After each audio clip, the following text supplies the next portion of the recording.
नमस्कार, आप देख रहे हैं चिन्ह न्यूज। मैं हूं आपके साथ उन्नति भटनागर। बुलेटिन की शुरुआत महत्वपूर्ण खबर के साथ, जहां यूपी के मुख्यमंत्री योगी आदित्यनाथ प्रयागराज दौरे पर हैं। प्रयागराज में सीएम योगी जगत गुरु रामानंदाचार्य की 726वीं जयंती समारोह में शामिल। नमस्कार, आप देख रहे हैं चिन्ह न्यूज। मैं हूं आपके साथ उन्नति भटनागर। बुलेटिन की शुरुआत महत्वपूर्ण खबर के साथ, जहां यूपी के मुख्यमंत्री योगी आदित्यनाथ प्रयागराज दौरे पर हैं। प्रयागराज में सीएम योगी जगत गुरु रामानंदाचार्य की 726वीं जयंती समारोह में शामिल हुए। समारोह में सीएम योगी आदित्यनाथ ने सनातन धर्म की रक्षा का बड़ा संदेश। जगत गुरु रामानंदाचार्य ने बंटे समाज को जोड़ने का प्रयास किया था। आज फिर उसी एकता की जरूरत है। उन्होंने साफ कहा है कि आज भी सनातन को चोट पहुंचाने की साजिशें हो रही हैं, जिन्हें सफल नहीं होने दिया जाएगा। साथ ही सीएम ने बांग्लादेश को लेकर कहा कि वहां जो हो रहा है कोई बोल नहीं रहा है। सेक्युलरिज्म के नाम पर ठेका लेने वाले लोग हिंदू समाज को तोड़ने में पूरी ताकत लगाए हैं। अब इनके मुंह बंद है। लगता है कि इनके मुंह पर किसी ने फेविकॉल चिपका दिया है। एक शब्द नहीं निकल रहा है। कैंडल मार्च नहीं कर रहे हैं अब ये लोग। 5-6 दिनों में 1 करोड़ श्रद्धालु स्नान कर चुके हैं। ये है सनातन आस्था। इस सनातन आस्था को मजबूती प्रदान करने के लिए डबल इंजन की सरकार सदैव आपके साथ में है, आपके साथ खड़ी है। आप सबका दायित्व बनता है, हम सबका दायित्व बनता है ये बांटने वाले लोगों को, तोड़ने वाले लोगों को हम कभी पनपने न दें, पनपने न दें।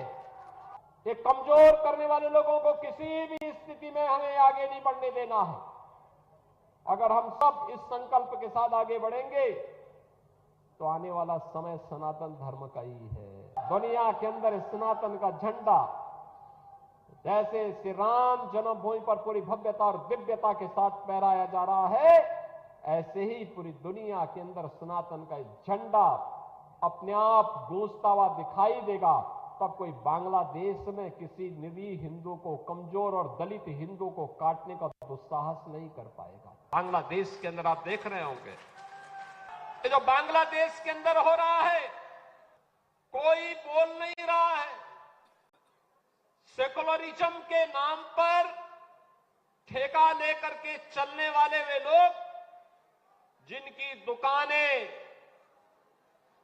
हिंदू समाज को और सनातन धर्म को कमजोर करने और हिंदू समाज को तोड़ने की पूरी ताकत लगाती है, बांग्लादेश की घटना पर इनका मुंह बंद है।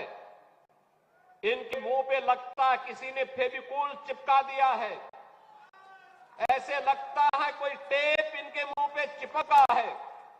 इनके मुंह से एक भी शब्द नहीं निकल रहे हैं। कोई कैंडल मार्च बांग्लादेश की घटना को लेकर के नहीं इनके द्वारा निकाला जा रहा है, और यह हम सब के लिए एक चेतावनी भी है। लखनऊ में सीएम योगी आदित्यनाथ ने प्रयागराज में स्वच्छ मेला प्राधिकरण के संबंध में आयोजित बैठक शिरकत की। इस दौरान सीएम योगी ने मेला सेवा ऐप का शुभारंभ किया। बैठक में स्वच्छता और मेले के संचालन को और बेहतर बनाने पर खासा चर्चा की गई है।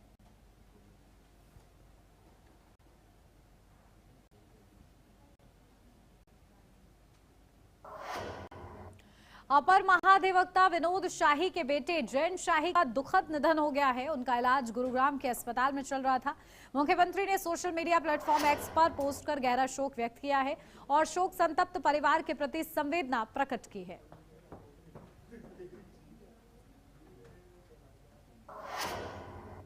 लखनऊ के समाजवादी पार्टी कार्यालय में आयोजित प्रेस कॉन्फ्रेंस में अखिलेश यादव ने एसआईआर प्रक्रिया को लेकर गंभीर आरोप लगाए। उन्होंने मृतक बीएलओ के परिवार को 2-2 लाख रुपए की सहायता देने की घोषणा की है। अखिलेश यादव ने कहा कि एसआईआर का किसी पार्टी ने विरोध नहीं किया था, लेकिन ड्राफ्ट सूची आने पर करीब 3 करोड़ वोट की बात सामने आई, जिससे साजिश की आशंका है। उन्होंने चुनाव आयोग से मांग की है कि पात्र दाताओं के नाम जोड़े जाएं और वोटर लिस्ट को आधार से जोड़ा जाए। उत्तर प्रदेश जो सबसे बड़ा स्टेट है देश का, एसआईआर का काम चल रहा था। स्पेशल रिवीजन जो हो रहा है वोटर लिस्ट का, किसी भी पॉलिटिकल पार्टी ने विरोध नहीं किया और सभी पॉलिटिकल पार्टी के डीएलए जो जितने जहां बना सकता था उसने बनाया और ये पूरे उत्तर प्रदेश में एक्सरसाइज हुई। अब जब ड्राफ्ट मतदाता सूची आ गई है तो जैसी आशंका थी 3 करोड़ वोट उसमें काट दिए जाएंगे।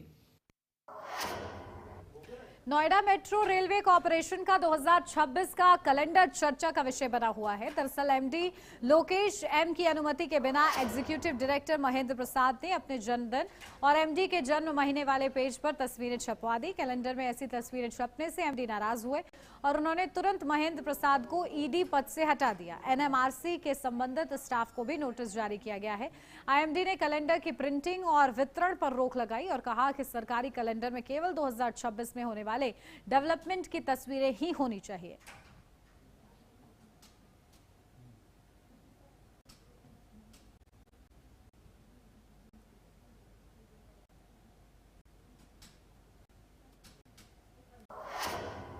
नोएडा के फेज 3 थाना इलाके के सेक्टर 69 में सड़क विवाद को लेकर ट्रांसपोर्ट में काम करने वाले मुंशी को कार सवार अज्ञात युवकों ने बेरहमी से पीट दिया। पीड़ित को बचाने पहुंचे दूसरे मुंशी के साथ भी मारपीट की गई। मारपीट का वीडियो सोशल मीडिया पर वायरल हो रहा है। पीड़ित की शिकायत पर पुलिस ने मामला दर्ज कर आरोपियों की तलाश शुरू कर दी है।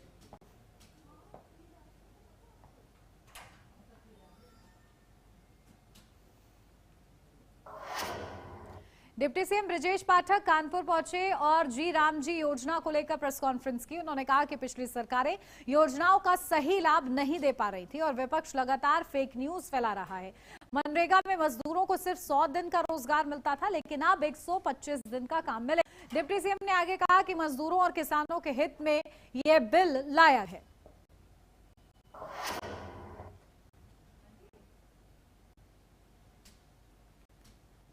करना चाहते हैं विकसित भारत गारंटी फॉर रोजगार एंड आजीविका मिशन ग्रामीण अधिनियम की। इसको शॉर्ट फॉर्म में हम वीबीजी कहते हैं। हम सब जानते हैं समय समय पर इस देश आजादी के बाद मजदूरों के हित में, किसानों के हित में विभिन्न कल्याणकारी योजनाएं बनाई गई, लेकिन मनरेगा एक ऐसी योजना थी। एटा में जिलाधिकारी सभागार में विकसित भारत जी राम जी 2025 को लेकर प्रेस कॉन्फ्रेंस का आयोजन किया गया। इस मौके पर बेसिक शिक्षा राज्य मंत्री संदीप सिंह ने कहा कि मनरेगा की जगह विकसित भारत जी राम जी कानून 2025 लागू होगा, जिसके तहत ग्रामीण परिवारों को 125 दिन रोजगार की गारंटी मिलेगी। वहीं उन्होंने विपक्ष पर निशाना साधते हुए मंत्री ने कहा कि अब गरीबों और श्रमिकों के हक पर डाका नहीं पड़ेगा। के आधारित होगी, वेरिफिकेशंस होंगे, डॉक्यूमेंट्स का वेरिफिकेशन होगा। जब कोई भी व्यक्ति है, इंसान है, उसका पूरी तरह से डेटा जब तक वेरीफाई नहीं हो जाता तब तक इन सारी चीज़ों को आगे नहीं बढ़ाया जाएगा। ये एक बड़ी ही पारदर्शी और बड़ी ही व्यवस्थात्मक नई व्यवस्था बनाई गई है, जिसके अंतर्गत अब बीबी जी राम जी के माध्यम से सभी श्रमिकों को एनरोल किया जाएगा। पुरानी व्यवस्था को पूरी तरह से समाप्त कर दिया गया है। इस नई व्यवस्था में पारदर्शिता के माध्यम से हर एक व्यक्ति को लाभ दिया जाए। सीतापुर में प्रभारी मंत्री मयंकेश्वर शरण सिंह की अध्यक्षता में कलेक्ट्रेट सभागार में केंद्र व राज्य सरकार की जन कल्याणकारी योजनाओं और कानून व्यवस्था को लेकर समीक्षा बैठक आयोजित की गई। बैठक में विभिन्न विभागों की संचालित योजनाओं, विकास और निर्माण कार्यों को लेकर समीक्षा की गई। प्रभारी मंत्री ने अधिकारियों को निर्देश दिए कि स्वास्थ्य, शिक्षा, आवास व भरण पोषण से जुड़ी सभी योजनाओं का लाभ हर हाल में पात्र व्यक्तियों तक पहुंचे और किसी भी लाभार्थी को वंचित न रखा जाए।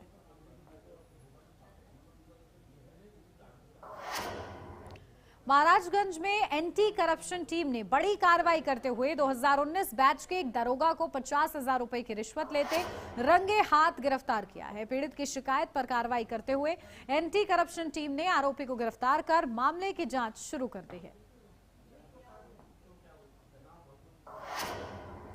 वजीरगंज थाना क्षेत्र के सैदपुर कस्बा स्थित मोहल्ला महेश चौक में 90 वर्षीय विद्यासागर रस्तोगी ने कथित तौर पर खुद को गोली मारकर आत्महत्या कर ली। घटना देर रात की बताई जा रही है और नाजायज तमंचे से गोली चलने की आशंका जताई जा रही है। बताया जा रहा है कि वह कई दिनों से अपने पुत्रों को फोन कर रहे थे, लेकिन कोई मिलने नहीं आया। सूचना पर पहुंची पुलिस ने शव को कब्जे में लेकर पोस्टमार्टम के लिए भेज दिया है। पुलिस आत्महत्या के कारणों की जांच कर रही है।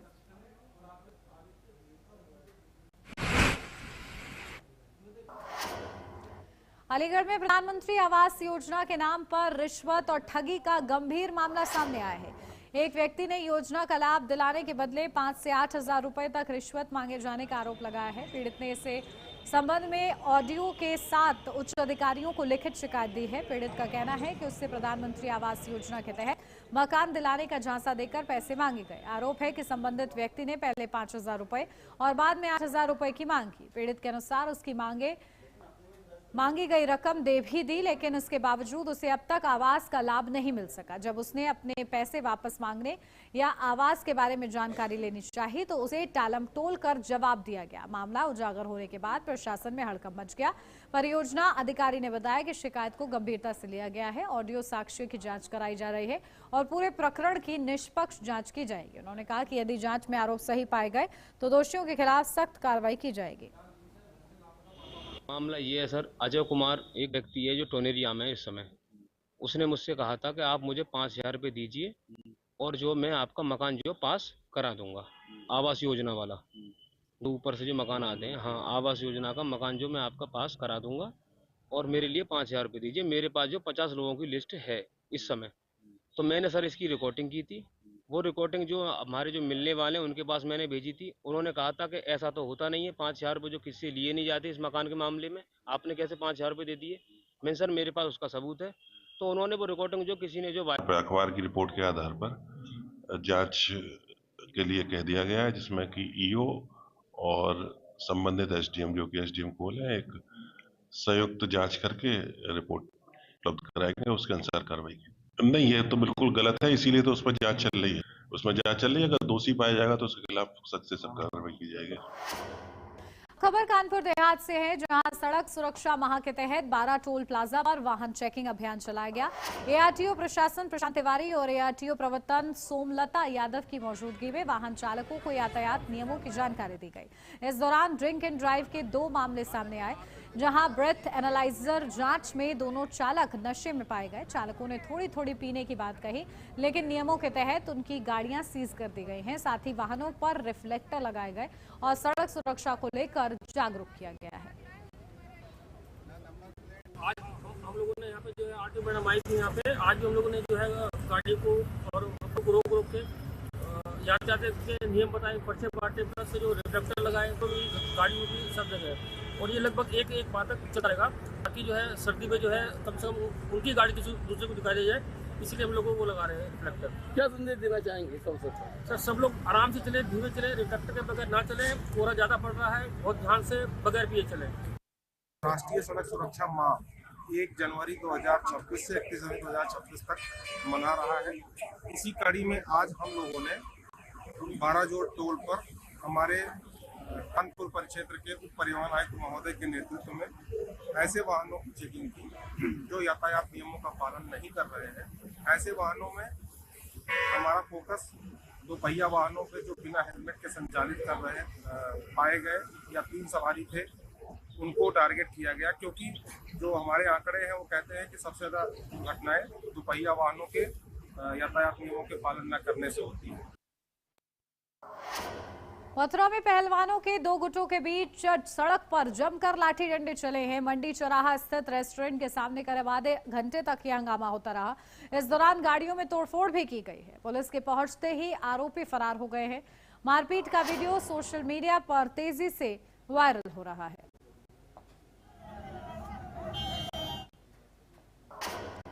महाराजगंज जिले के सोहगीवा थाना इलाके में जंगल से नाबालिग बच्ची का शव मिलने से हड़कंप मच गया। सूचना मिलने पर पहुंची पुलिस ने शव को कब्जे में लेकर पोस्टमार्टम के लिए भेज दिया है। ग्रामीणों को आशंका है कि किशोरी पर बाघ, तेंदुआ या किसी अन्य जंगली जानवर ने हमला किया। इस मामले को लेकर डीएफओ ने जांच के निर्देश दिए हैं।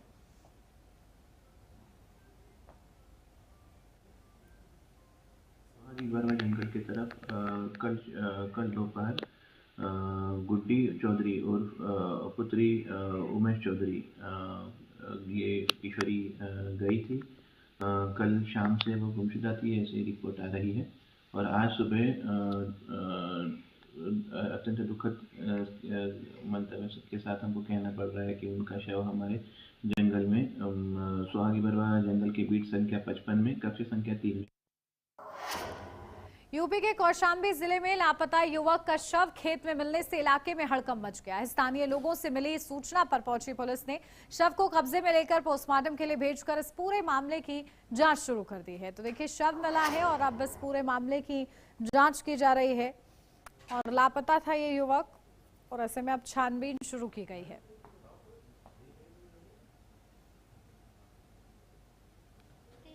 घर से निकल गए, फिर हम सगल दिन में ढूंढा, 3 बजे ढूंढने लगा, फिर रात भर ढूंढा, नहीं पावा। फिर हम ढूंढा तो वही कैद गवा तो मटर के खेत में पारे रहे, तो फिर देखा है 3 आदमी वही न बाई रहे, वही न बगल में हमारे पारे रहे। फिर आवा गाँव में बतावा, तब फिर आदमी कहीं सोच न दे, तब फिर पुलिस वाले आए तो फिर उनका लाई गए। तब गांव के आदमी सबके हैं। लड़ाई उड़ाई कोई से नहीं रही, लड़ाई उड़ाई नहीं करी, घर में बैठ उठे रहे, खाइन पीन बैठ उठे रहे, वही कहीं चले गए 3 बजे फिर घर। वहाँ नाम उसका अमर सिंह पटेल है, उम्र करीब 45 से 50 साल है। और खेत में बॉडी मिली, प्रथम दृष्टया दारू पीने से ही उसकी मौत प्रतीत होती। और जो भी आवश्यक कार्रवाई है वो बॉडी को मोर्चरी भेजी गई और जो भी आगे जांच की जा रही।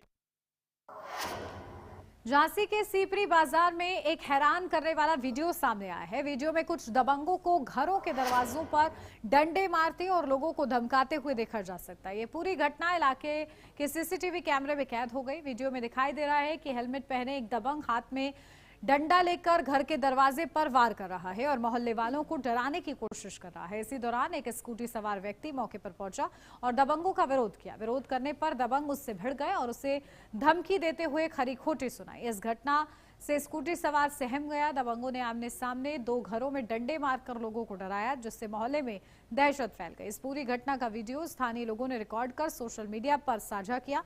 वीडियो वायरल होने के बाद पुलिस ने मामले की जांच शुरू कर दी है।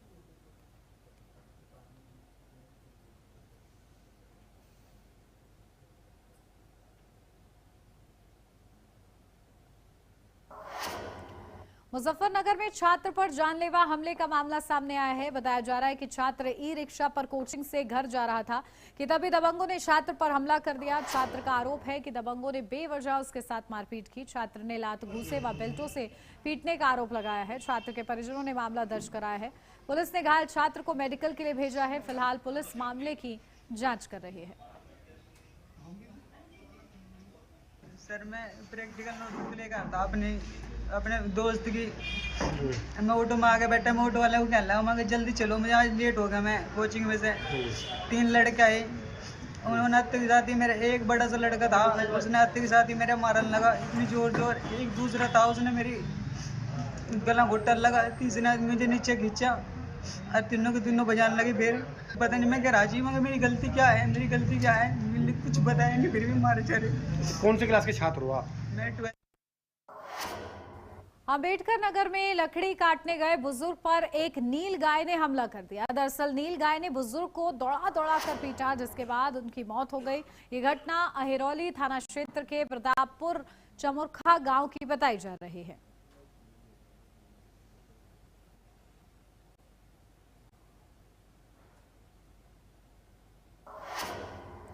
संभल जिले में बिजली चोरी के खिलाफ प्रशासन का सघन अभियान जारी है। डीएम के नेतृत्व में चल रही इस कार्रवाई में एसडीएम और तहसीलदार बिजली विभाग की टीम के साथ मौके पर पहुंचकर छापेमारी कर रहे हैं। जहां धनारी थाना क्षेत्र के निजी कस्बे में की गई कार्रवाई के दौरान कई स्थानों पर बिजली चोरी पकड़ी गई।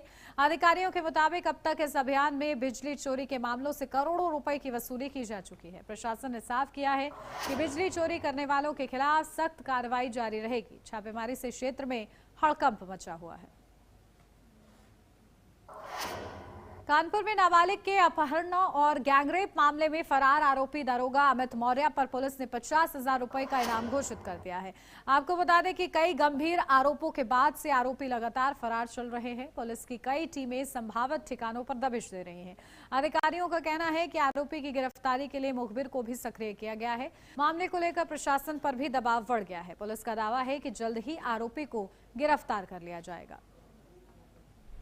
ये रेप का मामला था, इसमें 2 अभियुक्त थे, एक को गिरफ्तार कर लिया गया था और एक जो आरोपी पुलिसकर्मी है वो फरार है।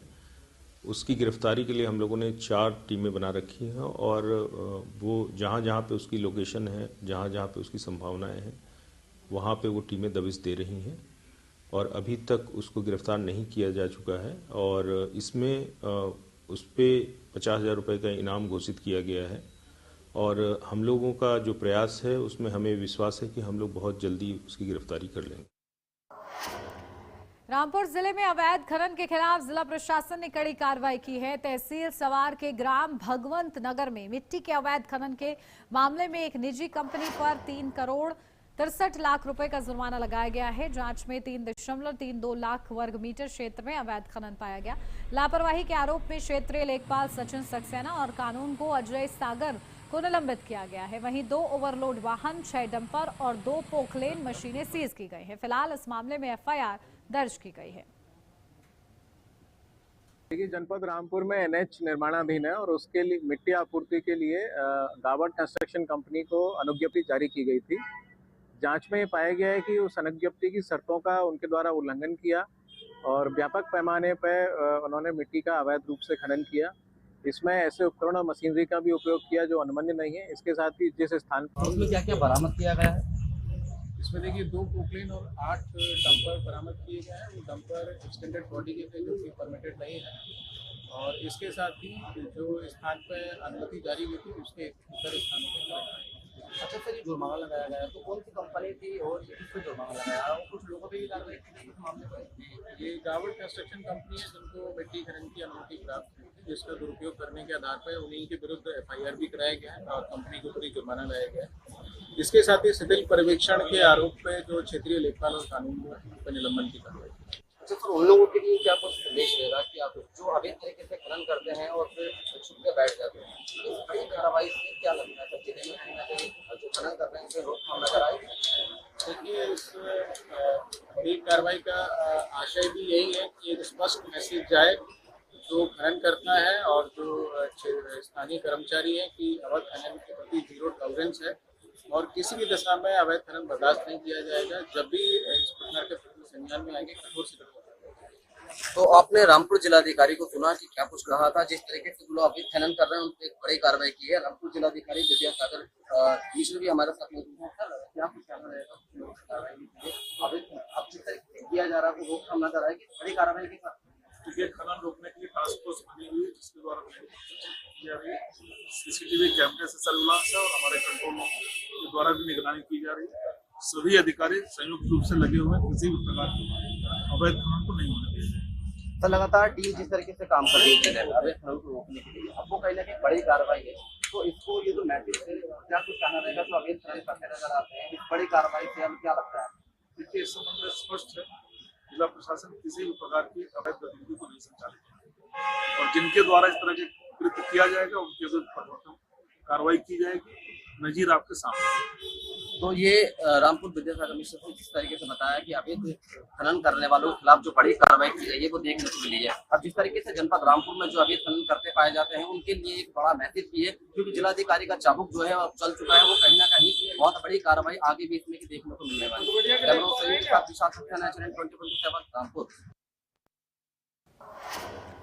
रामपुर जिले में अवैध खनन के खिलाफ जिला प्रशासन ने कड़ी कार्रवाई की है। तहसील स्वार के ग्राम भगवंत नगर में मिट्टी के अवैध खनन के मामले में एक निजी कंपनी पर 3 करोड़ 63 लाख रुपए का जुर्माना लगाया गया है। जांच में 3.32 लाख वर्ग मीटर क्षेत्र में अवैध खनन पाया गया है। लापरवाही के आरोप में क्षेत्रीय लेखपाल सचिन सक्सेना और कानून को अजय सागर को निलंबित किया गया है। तो वहीं 2 ओवरलोड वाहन, 6 डंपर और 2 पोकलेन मशीनें सीज की गई हैं।